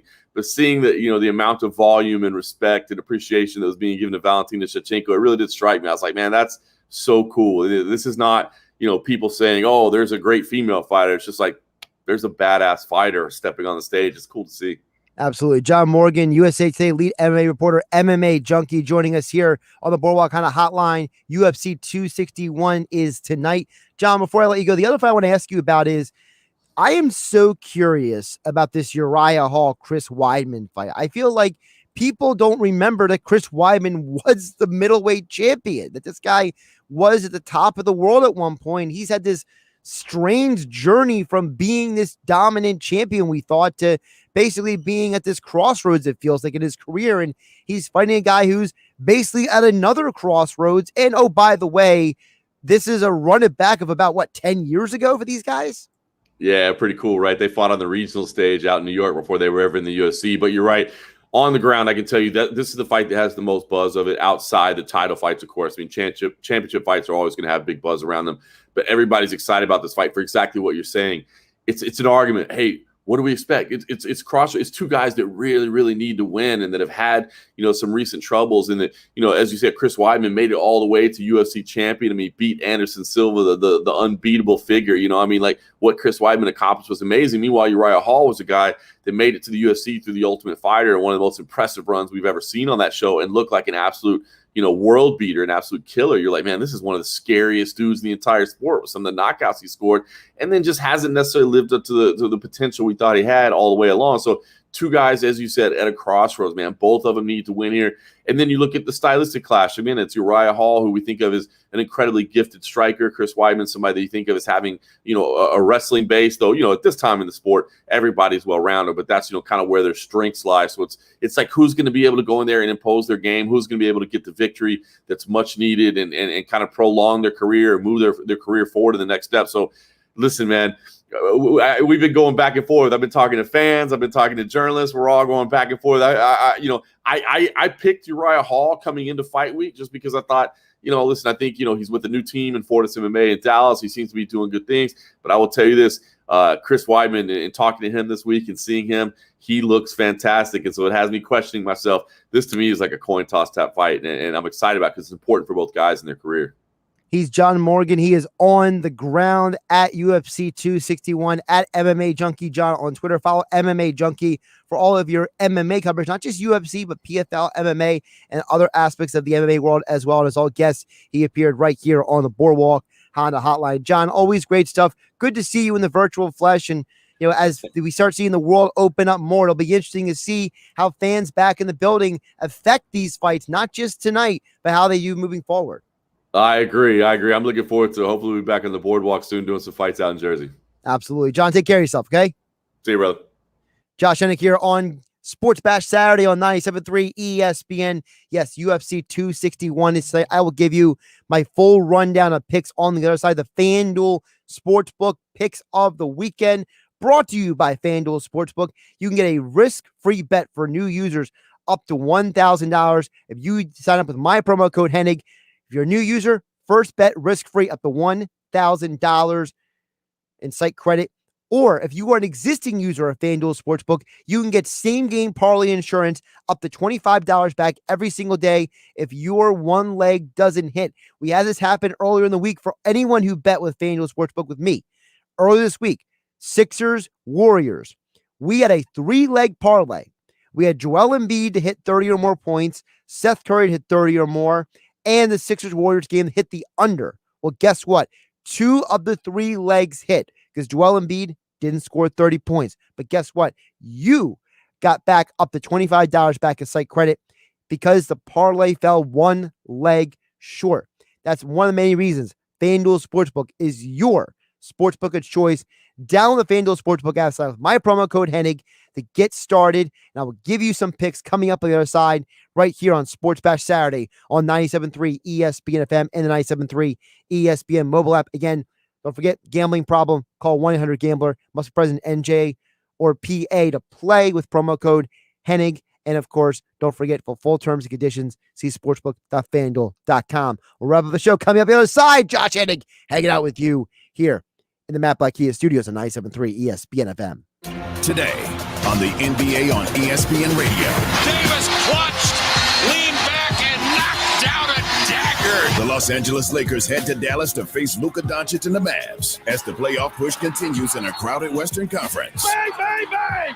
Luka Doncic just won it for the Mavericks. The place is here, the time is now. The top of the world, and I can't come down. It's the NBA on 97.3 ESPN. Coverage begins at 8 p.m. On some models, excludes Corvette with GM financing. Excludes prior sale. See dealer for details. It's Bennett Chevrolet's Spring into Savings Super Sale. This month, you'll get Bennett's famous GM supplier employee pricing on new Chevys, and you keep all the rebates up to a 25% discount on some models. There's no need to negotiate. Just get here and get your new Chevy at the GM supplier employee price, and you keep all the rebates up to a 25% discount. There's another way to save big with Bennett's available 0% financing. Plus, Bennett's paying a minimum $7,000 for any trade you can bring us, regardless of condition. That's a minimum $7,000 for any vehicle towards any pre-owned on our lot. Imagine how much more we'll pay for your good quality trade. And because our non-commissioned sales staff is paid on your satisfaction, not how much you spend, there's never any sales pressure and never any negotiating needed. No stress, no hassles, no haggles. Just your best car buying experience ever. Find new roads at Bennett Chevrolet, Egg Harbor Township, and BennettChevy.com.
Quick Draw from the New Jersey Lottery makes winning feel epic. I will pick up to 10 numbers. Then the game will draw 20 numbers. Who's with me, Jersey? I want to match more so I could win more. My $1 bet could win up to $100,000. Let's go! Go epic with Quick Draw. Played every 4 minutes at lottery retailers. Anything can happen in Jersey. Must be 18 or older to buy a lottery ticket. Please play responsibly. If you or someone you know has a gambling problem, call 1-800-GAMBLER. This is Sports Bash Saturday with Josh Hennig, live from the Matt Blatt Kia Studios. Here's Josh Hennig. Josh Hennig hanging out with you here in the Matt Blatt Kia Studios on 97.3 ESPN. Thanks to John Morgan for joining us to talk some UFC 260. I'll get you my UFC picks in just a bit, along with my FanDuel Sportsbook picks of the weekend. Anyone was getting more comments in before we get out of here? We've talked a lot of Eagles, a lot of NFL, a lot of draft talk here on 97.3 ESPN. One real quick aside on the 76ers, because much earlier in the show, Tom chimed in on Facebook and said, I think the Sixers will be fine.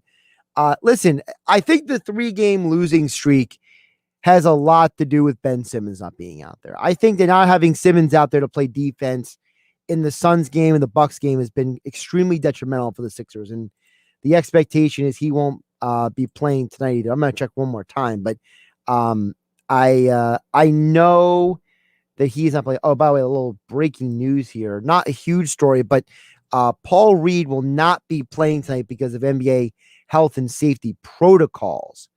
So it doesn't mean he tested positive for COVID or anything. It just means that he's probably not going to be available for the game. Sixers versus Bucks tonight at 3:30 here on 97.3 ESPN. Embiid and Korkmaz are questionable for the game. Paul Reed and Ben Simmons have already been ruled out. So little updates on there. But with Ben Simmons out, I think it's a big deal. Not to read too much into it, but there's a lot of rumors about there why Ben Simmons is not playing. This was Paul Hudrick yesterday on the Sports Bash explaining what exactly is going on with Ben Simmons. I want to run it back for you guys. Doc Rivers kind of hinted at it was like a stomach flu situation. So if that's the case, a couple different perspectives you get. At one, if anyone's had the stomach flu, that generally puts you on your butt for a couple days. You got to worry about hydration levels. And then also, I think they were just worried about why would you want him near the team if he has the potential to spread something like that? You're already shorthanded. You already have had, your kind of COVID situation lurk for your team. Don't want something like that creeping up. And I think there's been something going around the league where you've seen a few guys showing up on the with an illness, non-COVID related. So that's what's going on with Ben Simmons. It's a some sort of stomach issue. There's speculation out there about exactly where he got the thing from, and there's a lot of speculation about who he may or may not be spending his free time with, and that may have led to him getting sick. Read into that whatever you will. But Ben Simmons today. Listen, I don't know if the Sixers are going to win this game or not, but it's going to be interesting because the way they played on Thursday, I don't think was indicative of them. I think that they were out there with tired legs and they weren't at their best. So I think that's a big reason why they didn't play well against Sixers basketball. 3:30 right here on 97.3 ESPN. All right. Some FanDuel Sportsbook picks for the night. Let's go to the Lakers versus the Mavs. I know Anthony Davis is back. I understand that the Lakers have a lot of guys who are, I don't want to say they're questionable, but they're considered day-to-day is the actual report and release about a lot of the guys. So No LeBron, though, tonight. I don't think the Lakers are going to win tonight. I think it's going to be Lakers and Mavs, and the Mavs are going to win. So here's what I'm thinking here. Mavs are currently -2 on the spread at FanDuel Sportsbook. You combine that with a couple other things, you have a nice opportunity for a really nice payout over at FanDuel Sportsbook. Here's the deal. Dennis Schroeder has had to pick up a lot of the scoring punch without LeBron and AD. And even with AD coming back, I don't think AD is 100%. Dennis Schroeder right now, since he came back from his own COVID issue, has scored 18 or more points 3 of the last 5 games. I understand they scored 14 in their last game, but he has played fairly well overall. 25 last game, 15 the game before, 25 the game before that. So here's what I'm thinking. You parlay the Mavs -2 with Dennis Schroeder to score 15 or more points. You're at +204. Now you need one more leg for the same game parlay insurance, right? So I'm looking around at all the stat lines. I'm looking around at all the different options, right? We know Luka is averaging over 8.5 assists a game, right? We know Luka is having a phenomenal season. What if you went Luka over 8.5 assists? So here's the parlay, your 3-way parlay. Mavericks cover, but now it's down to -1.5 is the spread. Dennis Schroeder to score with 15 points. Luka Doncic to record at least 8 assists tonight. That's +321 odds. You throw $10 on that, you get 32. So there you go. There's your same game parlay with FanDuel Sportsbook. My UFC picks for tonight. I agree with what John Morgan said. I just think Usman, I can't bet against him. I can't go against him. I just think he brings too much tools to the table. I think him working with a new trainer for the last camp opened his eyes up to new opportunities and has made him a more well-rounded fighter, which is scary for a lot of people. I've said it for the last 2 days. I think Rose Namajunas gets the upset +172 over Wei Li Jiang, and I think she gets her championship title back. I think the Bullet, Valentina Shevchenko, she might struggle for a round or two to figure out Jessica Andrade, but I think she blasts her and gets the win. And then I think Chris Weidman bounces back. I think Chris Weidman gets a win tonight. He refines his form. And I think Uriah Hall, I don't think it's his night. And then I'm going the underdog, Anthony Smith over Jimmy Crew. I understand Jimmy is a big up-and-coming fighter, but I think Anthony Smith has a lot to prove. I think he wants to prove that he's not just a gatekeeper, that he has a chance to make another run at the light heavyweight championship. So those are my UFC picks for the night and my FanDuel same game parlay picks. Again, FanDuel Sportsbook promo code Hennig when you sign up. That's Hennig when you sign up with FanDuel Sportsbook. Again, thanks to John Morgan for joining the show today. Thanks to all of you out there. We got a ton of comments throughout the show in the first hour and early in the second hour. All you talk about NFL draft, Eagles. Great conversation, great show today. I really appreciate all of you who chimed in throughout the show. So here's a rundown of the lineup here on 97.3 ESPN FM. Coming up next on 97.3 ESPN, we have Sixers versus Bucks at 3:30, followed by baseball, Nats versus Mets. And then a triple header on the other side tonight after Nats versus Mets. We have Lakers versus Mavs. All the coverage right here on 97.3 ESPN. So we got Sixers, Bucks, followed by Nats, Mets, followed by Mavs, Lakers. Tomorrow, Billy Schwein in the locker room, 10 a.m. to noon. And then tomorrow afternoon, we have more NBA basketball at 3 p.m., followed by Flyers hockey at 6 p.m., followed by Sunday Night Baseball. And don't forget, we will be back as we prepare you for NFL Draft Week. Sports Bash with Mike Gill, 2 to 6 p.m. I'll be on at 6 p.m. for game night. And then the NFL Draft is just days away. All the coverage right here on 97.3 ESPN FM. Don't forget the 97.3 ESPN mobile app for all your Eagles, Sixers, Flyers, and Phillies coverage. And you listen to the NFL Draft on the 97.3 ESPN mobile app as well. I'm Josh Hennig, at Josh Hennig on Twitter. Have a great weekend. It's Sixers basketball later today on 97.3 ESPN with the voice of the 76ers, Tom McGinnis, calling all the exciting play-by-play action. He goes into the lane, and two guys are there, and he dunks the ball. What a lead pass by Ben Simmons. The Sixers are in Milwaukee to face the Bucks later today. Coverage begins at 3:30. Philadelphia 76ers basketball on your radio home of the Sixers in South Jersey, 97.3 ESPN.